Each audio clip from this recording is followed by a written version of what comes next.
Sade, I would like to thank you for coming on this podcast. This is the Melanin Jali Project Conversations. I call it the Melanin Jali because the Jali in ancient Mali is a storyteller.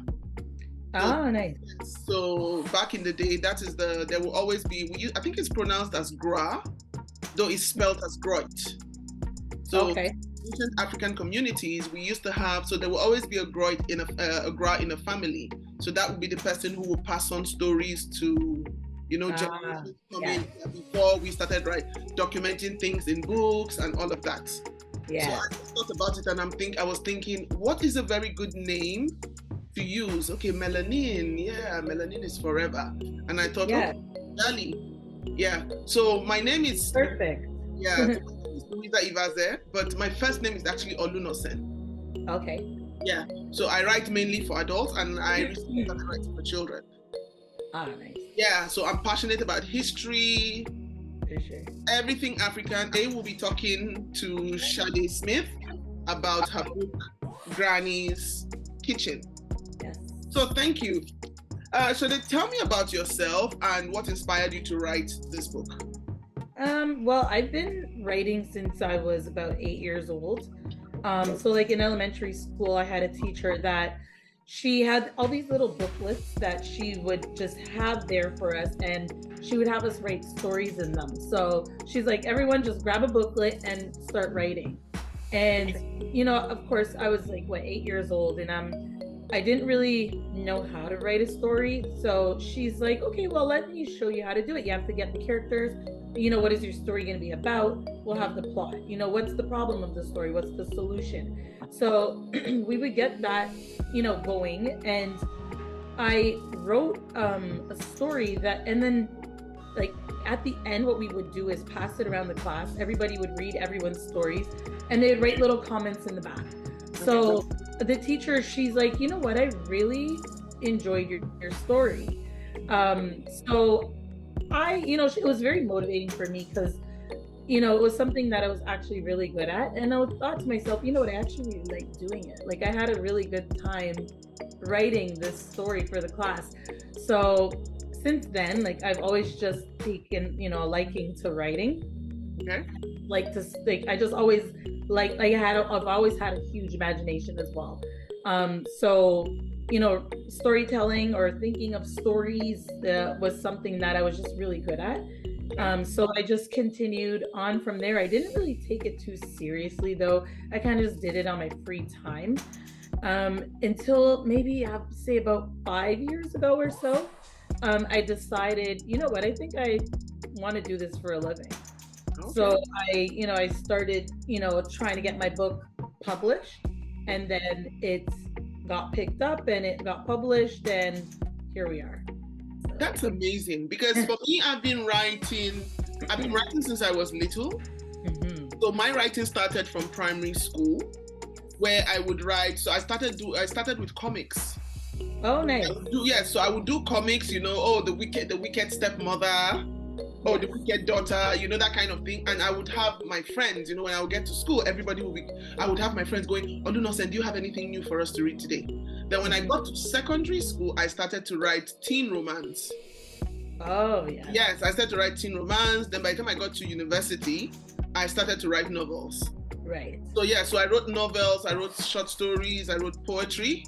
And then I had writer's block a few years ago. Oh, yeah. So I have these novels and I don't know where to take the stories. And I said, you know what? Why not trick your brain and try writing for kids? And I thought it was going to be easy, even though I don't write for children. But my book, Crowning Glory, the first draft I wrote was about 5,000 words. And I kept sending it out to publishers and literary agents, and they kept turning it down. Yeah. So I had to reach out to a writing consultant, and I said, please take a look at this book manuscript and tell me what's wrong with it. And the first thing she said was, word count, it's too long. Yeah. It's too long. And children can't connect with your character. Right. And I went, okay. And then the language also. You need to write, remember, you need to keep children, you can't keep children engaged for more than an hour. So keep it max 1,500 words, between 700 and 1,500 words. So yeah, so the rules of writing children's books is completely different from writing for adults. Yes. So I went, I'm still working on that. Yeah, because in the course of our conversation, I'm still going to ask you how you got your agent and all of that, because those are questions a lot of people, want to ask. And that is something a lot of us struggle with. Yes. Especially if you are telling diverse stories. Yes. So why food? Why Jamaican food? Well, for me, food means culture. So the way that I look at it is every culture has, their dish. Every culture has their certain foods that they eat. Yeah. So I wanted to incorporate, Jamaican food in my story instead of the typical, bacon and eggs and regular, just the typical North American food, right? So this story was actually originated from my sister and my grandmother in the kitchen. My grandmother was teaching my sister how to make breakfast, but it was bacon and eggs, right? So I said, you know what? I said, I feel like I can make this into a story, but I want to incorporate my Jamaican heritage in it instead, just to give people, some insight about other cultures. Not everybody wants to read about bacon and eggs because we already know about bacon and eggs. Yeah. Well, what about ackee and saltfish and dumpling and why don't we try and learn something new, right? Instead of the same old bacon and eggs that everyone already knows about. Yeah. So I feel like food is culture, and it's you can teach other people about your culture or about another culture. It's always helpful. It's always useful because you already know about your own culture, so why not learn about a new one? Yeah, very true. How important do you think it is for us to tell our authentic stories? Oh, I think it's very important.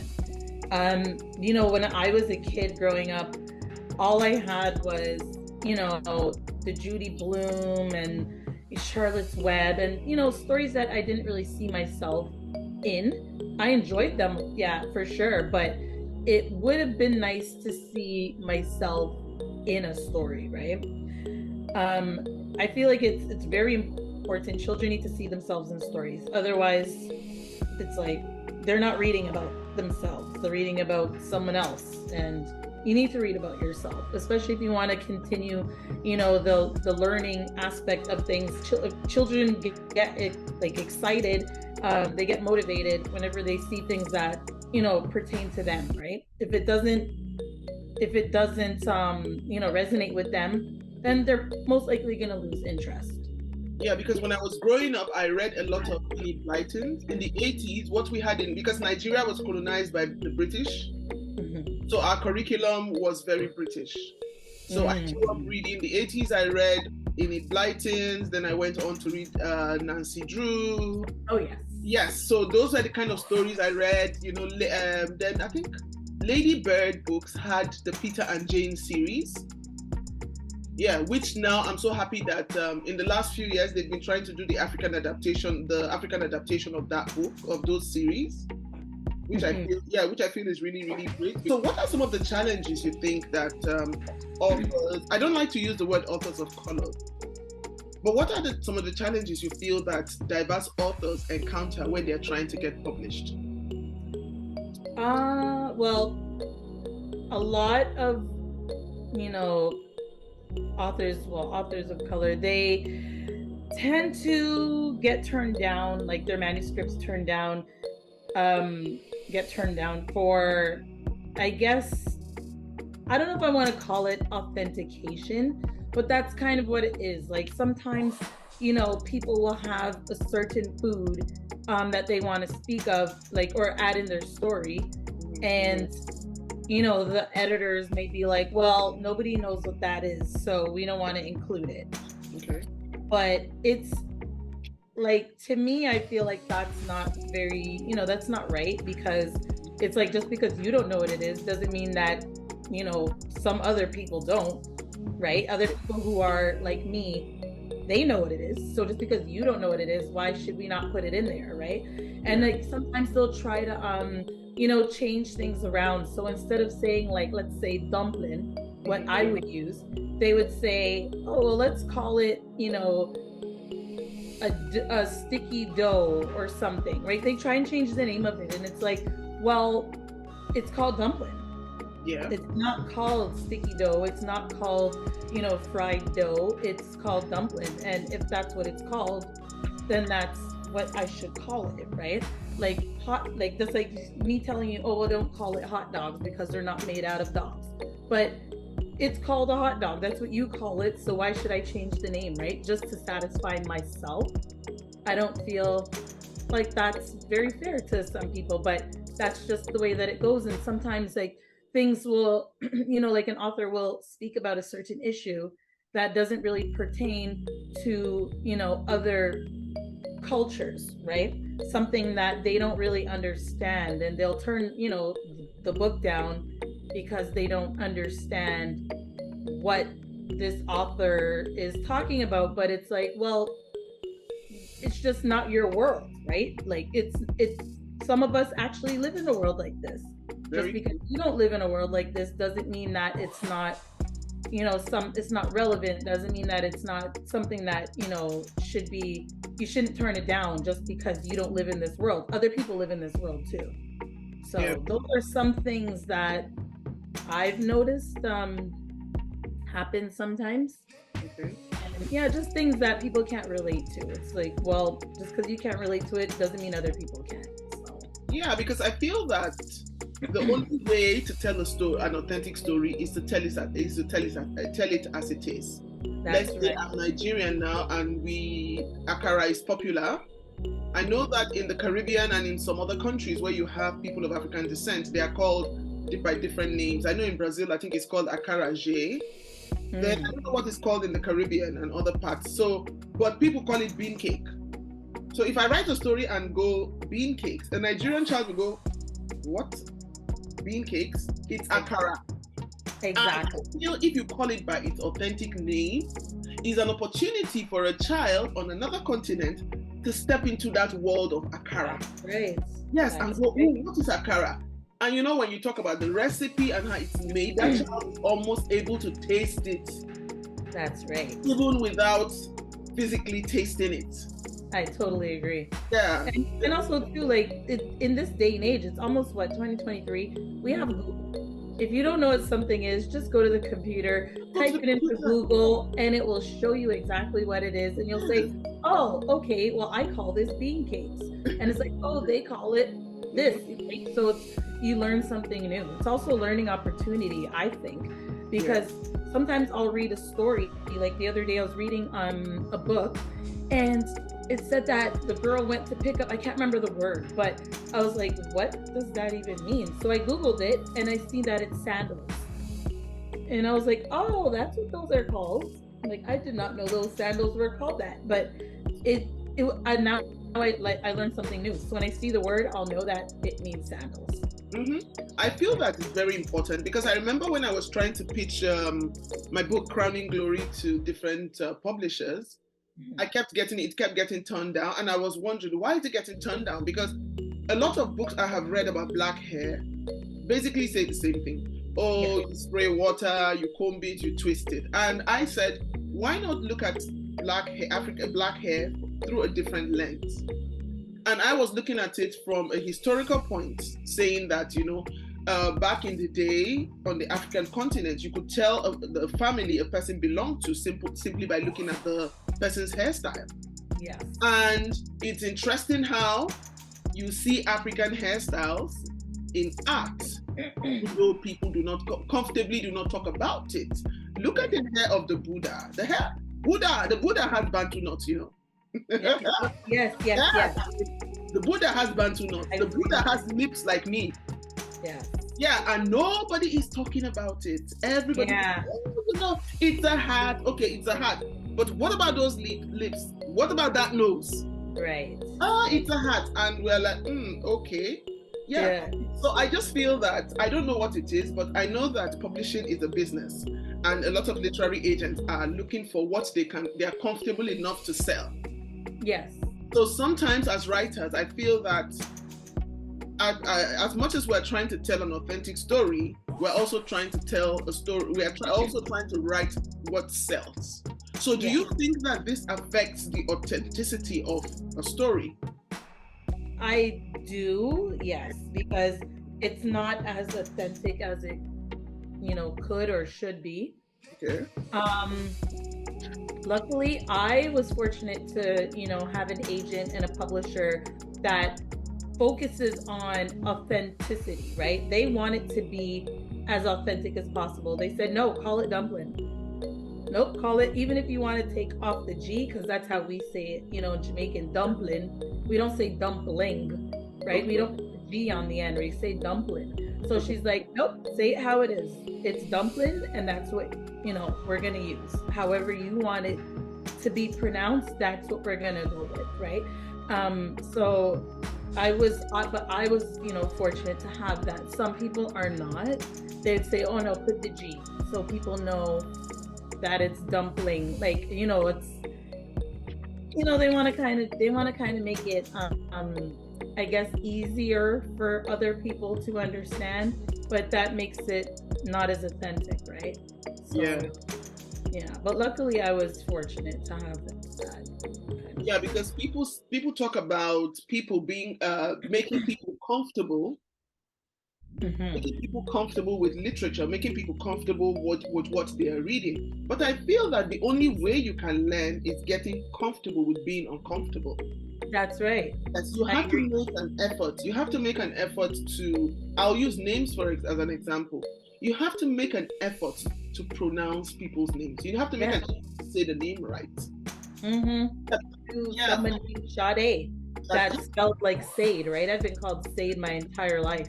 Yeah, because when I saw it, I went, this is Sade now. There is Fola Sade, Olu Sade, Olua Sade, and I went, okay, that's good. Because sometimes, the good thing about names, about African names, is that they have powerful meaning. Yes. In Africa, we believe that when you say a child's name, you speak the meaning of that name into the child's life. Yeah, because Olunosen, my first name, means the one who has done well. So every time you say Olunosen, you speak that into me. Yes. That's why I'm very, very, I try, as much as I try to teach people how to pronounce the name, if you don't pronounce it right, I just go, just call me Louisa. Yeah, you know what, I used to actually do that too. I used to just have people call me Sade, because they, for some reason, they couldn't say Sade, and they would be like, Shade, Shade, and I'm like, no, Sade. Shady. And they just couldn't say it, even though it's two simple syllables. I don't understand why. I think they're focusing more on the spelling instead of like how it's said, right? But they would call me Sade, and I would just say Sade, and I would tell people my name is Sade. And then one day in high school, my teacher was like, but your name isn't Sade. He's like, it's Sade. And I was like, well, it's easier for people to say. And he told me, well, that's too bad for them. He said, make sure people say your name properly, because that's your name. And if they can say Schwarzenegger or Marcus, and I was going to say that. They can say two syllables, Sade. And I said, it's ever since that day, I've said, my name is Sade. I didn't go by Sade ever again, ever since that day. Because I thought about it, I'm like, you know what, you're absolutely right. So I thank him up to this day for that, because otherwise I'd still be going by Sade. I believe in the authenticity of storytelling, because that is the only way we can learn. That's the only way, and it's important for children to see themselves in stories. It's important for children from other cultures to be given the opportunity to step into the world of other children, so that we are respectful of differences. That's what I feel. That's right. I agree. How do you think that as diverse authors, because I'm still running away from the word BIPOC, but how do you think that as diverse authors, we can support each other and get our stories out there? How do you think we can do that? I think we can, we have to, of course, become united. We have to support each other, repost each other's work, let everyone know that this person's story is out there, right? Because somebody may be looking for you know, not necessarily your story, but maybe they want another diverse author's story, right? So you have to let everyone know that, you know, there are so many different books out here that, you know, that you may want, right? So me personally, I love promoting other diverse authors' books. I promote everyone's books in general, but I especially focus on diverse authors, right? So whenever I see a new like book out, I'm like, I'm reposting this.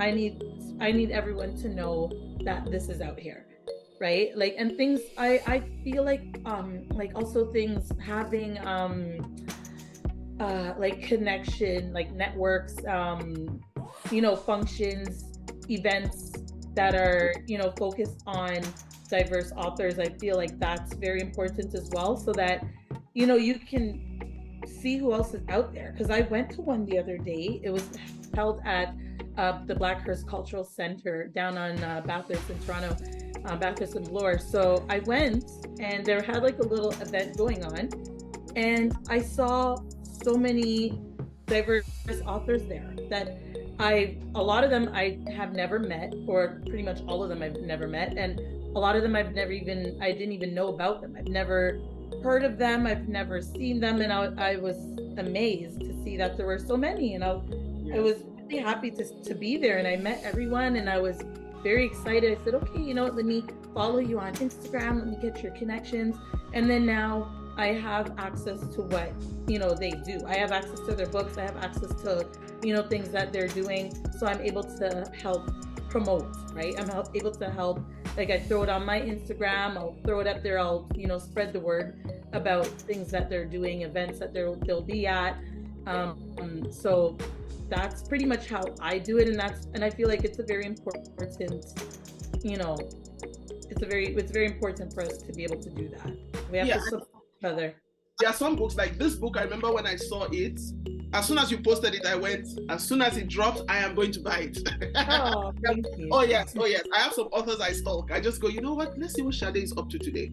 Okay, her book, when is it coming out? That's why I was asking you about the second book, you know. So please tell us about the second book that you have coming.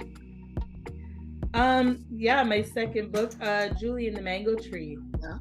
Yeah, so that one comes out August 2023, on August 8th. That one is, you know, about a little girl named Julie, and she just wants a mango. So she tries all these different ways to get one, and so we will see what happens in the end. But it's a cute little story. It has beautiful illustrations. The illustrator Sayada Ramdial, she did such a fantastic job. It's beautiful. Like, it's just such a beautifully illustrated book, and it's a fun little story. So it's cute. It's a really fun little story that I think the kids are going to really enjoy. Okay, so for 2022 you have two books. So that's Granny's Kitchen, and then what's the title of the second book? The second one is Julie and the Mango Tree. That one's coming out next year. Next year. Okay, so Julie and the Mango Tree. Okay, so talk us through your publishing process. You're writing the book, you're getting an agent, because we want to know, how did you find an agent? So in order to find an agent, like what the typical way, you write like a query letter. So it's basically like your cover letter. Like, if you're going for a job, you have a cover letter, and then you have your resume, right? But your cover letter is basically what the employer will call you, like, based on. They read what you wrote, and they're like, okay, this person seems pretty good, send me your resume. So the query letter is like the cover letter. You have to kind of get the attention and tell them, what your story's about. And if the agent likes it, they say, okay, well, send me your manuscript, which is kind of your resume. So the query letter, you're selling yourself, and then the manuscript is the story itself. And then when they like, if they like your story, they say, okay, you know what, I want to sign you on. I want to sign on as your agent. Okay. So that's pretty much how it works. And then the agent basically, they kind of take it from there. So they take your manuscript. They may have to, edit it or fix it up a little bit if necessary, and then they would send it to different publishers that they work with, or even some that they don't work with or they don't know really, but they just send it out, and different publishers will come back and say, yeah, you know what, I like this story, we want to publish it, right? Or some of them are like, it's not really what we're looking for, but thanks, right? But so it's kind of like the agent goes out and tries to sell your book. So how many rejections did you get when you sent out your manuscripts? How many rejections did you get? Oh, that is like, I don't like to sugarcoat, but it's a lot. Like, I would probably send maybe 10 a month and get all 10 rejections. So it all depends, but I didn't really, like, the way that I did it, I kind of just sat there and said, okay, let me send it to a few and then let's see what happens. Some people will just be like sending it to a few, next day send it to a few, next day send it to a few, but I like to wait to hear the results first, and then I say, okay, you know what, that didn't work out, okay, let me send it to another few. But you know, you do get a lot of rejections. I probably got maybe 30, 40 maybe. Some people get hundreds. It all depends. I have been trying to find an agent since 2004, so I understand. So for my novels, I get rejections. Then a few that are honest enough say to me, Louisa, I like your writing, but I have not fallen in love with I'm not in love with your writing. Then some others say, I don't think I can sell. So talk to us about your agent. How did you connect with your agent? So I connected with my agent, like, so I sent the query letter, and then she asked me for my manuscript. So and then I sent the manuscript in, and then, you know, she took it from there. But it's all about the query letter. That's another thing though too. But with the manuscript, I did send it to an agent one time, and they rejected it, but they gave me feedback. So some agents will do that. They'll say, oh, you know, I didn't really feel this, or I didn't really feel that. So I use that as an opportunity to tweak my manuscript. And based on what they told me, I changed up those parts that they said. And then that was pretty much what got me, you know, a better manuscript. And then that was the one that I sent in, and that's the one that my agent liked. Oh. So, yeah. So it all depends. Like a lot of agents, they know what they're talking about. And they will tell you, you know, I wasn't liking this. Like, some of them just give you a generic, sorry, we're not interested, but thank you. But some of them will take the time and say, you know, what exactly they didn't love, right? So it all depends on who you connect with. I think it's very helpful when they actually tell you what they did not love about it. Like for me, when an agent said to me, the story is heavy. And I'm wondering now, why is the story heavy? What is heavy about this story? Yeah. And I realized that there are some agents that are willing to sell self-published work, but I was told it's on very rare occasions that some of them are willing to do that. Mm-hmm. Yes, that's what I was told, that it's on very rare occasions some of them are willing to do that. So what advice do you have for diverse authors seeking representation? What advice would you have for them? Because now you have representation, so everybody will be looking up to you. Ooh, Sade has representation. Yes, you're not on the struggle bus anymore. Yeah, you know what? Originally I was trying to find, you know, and to be like, I wanted to be traditionally published. I was trying, and I got so many rejections that I said, you know, let me try self-publishing instead. So I actually do have like a few self-published books out there. I don't sell them anymore, but I did self-publish at one point. And then I tried again later on. I said, you know what? No, I want my books to be in like bookstores. I want to be traditionally published. So then that's whenever I came back and I tried again. But I did self-publish at first, but what I would suggest is to just keep trying, because now that I'm like, I look at Granny's Kitchen, and I look at my self-published work, those are two totally different things. I look at my self-published work now and I'm like, okay, I kind of see why it didn't get picked up, right?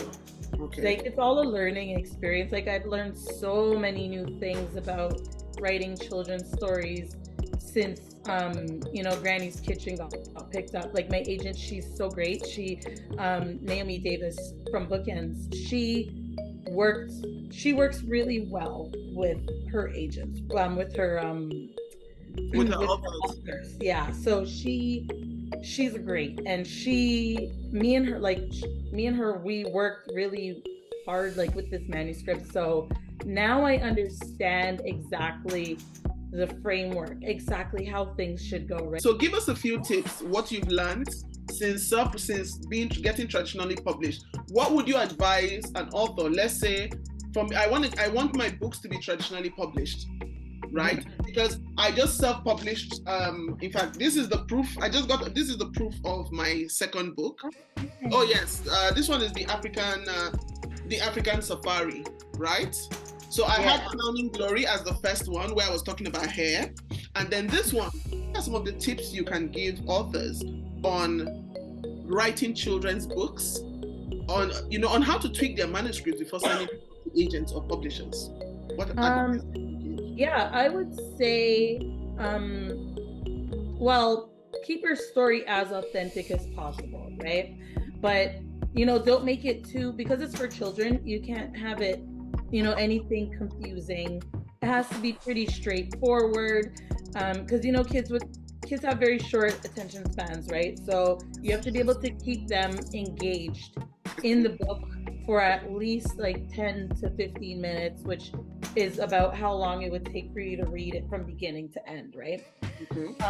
You also have to have, of course, a problem and then a solution, but it has to be done in a positive light.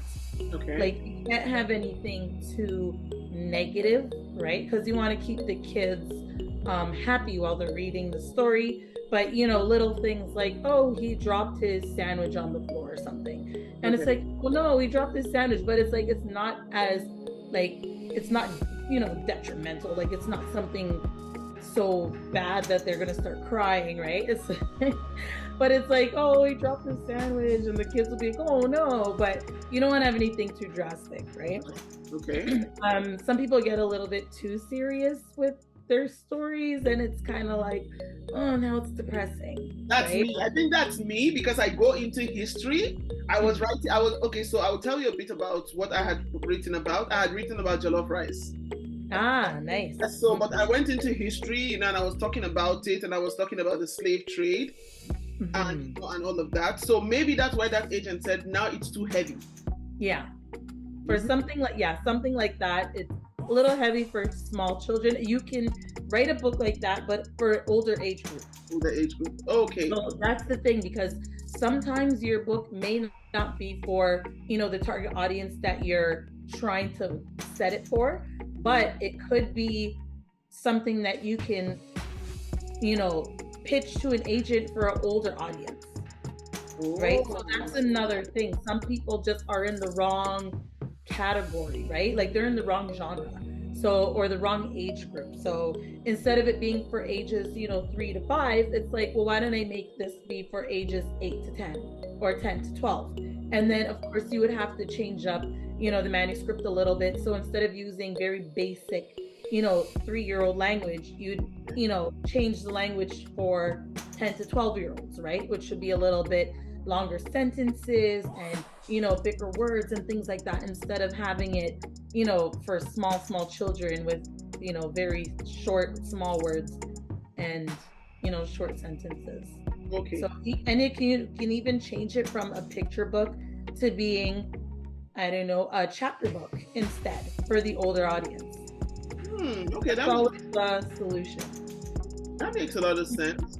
So where did you get, because I have my character dolls are being made. Where did you get your doll made?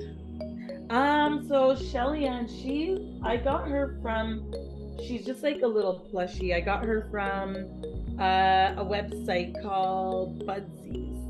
So they make like little, you send them a picture and they make, you know, little dollies for you.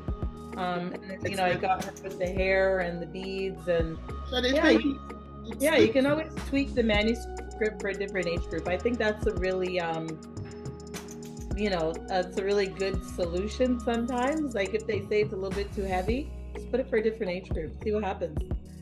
You never know. Yeah, but there's something about a picture book. Like, who is your illustrator? Like, did you get to pick your illustrator, or the publisher picked the illustrator for you? Like, his work is amazing. Love it. Yes. Ken Daley illustrated Granny's Kitchen. Yeah. He did such a great job. When I saw the illustrations, I was wowed. Like from the, I didn't even know what to say. I was speechless. With Ken, it's very interesting because I remember one of my friends, she would post on Instagram all this artwork, and I'm like, this is such beautiful artwork. Mm-hmm. So I just went to the page and I was looking at the artwork, and I was like, this is beautiful. Like, this guy does some really great stuff. So now whenever it's time to, the fast forward a few years later, the book is, we want to get it illustrated. So the publisher said, hey, I have a few suggestions. If you want to, see some of these people, let me know if any of them, jump at you. And I saw the name, I saw the name Ken Daley. And I said, why does this name seem familiar to me? So I clicked on his profile, and I saw the same artwork that I was looking at years back that my friend posted. And I immediately said, okay, this is the one. I said, there has to be a reason why, he connected to me this, right?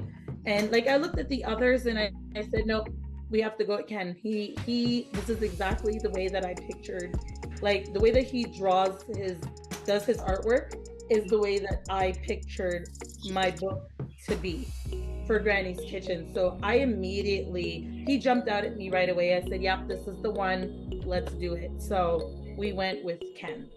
Okay, and I said I was going to ask you to say, because I don't want to say it wrong, Girl, you better can cook. I need you to say it, please. I can't say it. So it's Girl, you better can cook. Girl, you better can cook. Yes. Girl, you better can cook. Let me say it again. Girl, you better can cook. Yeah, because I wasn't sure, because in Nigeria we have Pidgin English, which is our version of Patois, right? Yeah, so when I saw it, I went, Yep. You better can cook. Oh, that's so nice. So nice. I like the way you started the story. Shelly Ann lived on the beautiful island of Jamaica, where the sun is always shining and the weather is sweet. Yeah. It just took me home, even though I don't live where I'm from. It's not an island, but we have in Lagos. We have the Lagos Island, but it's very similar to home, because you said her grandmother had a lot of vegetables and fruit trees growing in her yard and all around her house. She even had a big mango tree. Shelly Ann liked to climb it or lie under it, snacking on mangoes all day. So that was me. We had mangoes. Right, exactly. Had lots of mango trees, different species of mango. So we knew the sweet ones. We knew the ones that would grow really big and not that sweet. So I climbed a lot of mango trees. My mom always had a vegetable garden at the back of the house. There was always a vegetable garden at the back of the house. Yeah. So, Sadé Smith, yes, I would like to say a very, very big thank you for this lovely book. Yes, thank you.